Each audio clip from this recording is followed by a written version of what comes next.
Humihingi ng tulong ang veterinaryo ng lungsod ng Maynila para matugunan ng kakulangan sa anti-rabies vaccine.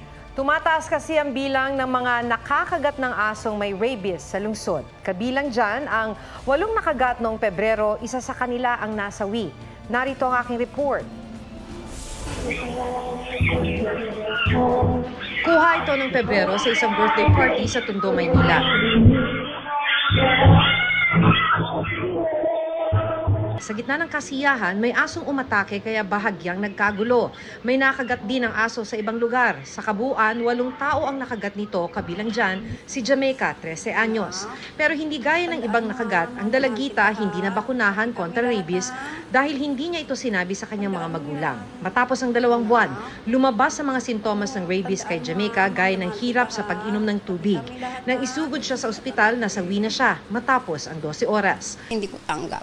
Hirap kasi yung alam mo hindi mo ina-expect na mawawala siya sa amin biglaan.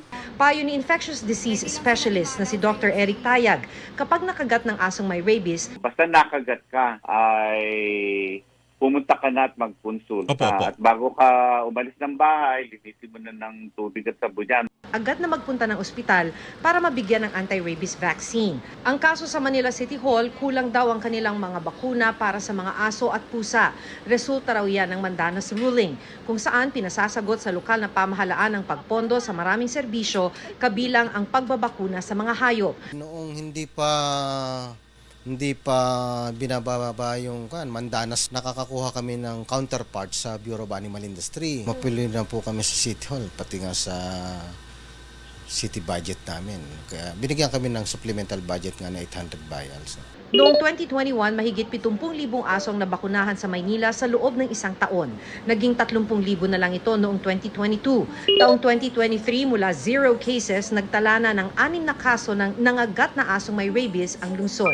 Alinsunod sa Anti-Rabies Act of 2007, bahagi ng responsibilidad ng mga LGU ang pondohan ng mga anti-rabies program. Kailangan ding tiyakin ng LGU na lahat ng mga aso ay rehistrado at bakunado. Pero sabi ng animal rights group na PAWS, pati pet owner, may responsibilidad din. Mga kapuso, alamin ang State of the Nation. Mag-subscribe sa GMA Integrated News sa YouTube. Sa ating mga kapuso abroad, samahan nyo kami sa GMA Pinoy TV at sa www.gmanews.tv.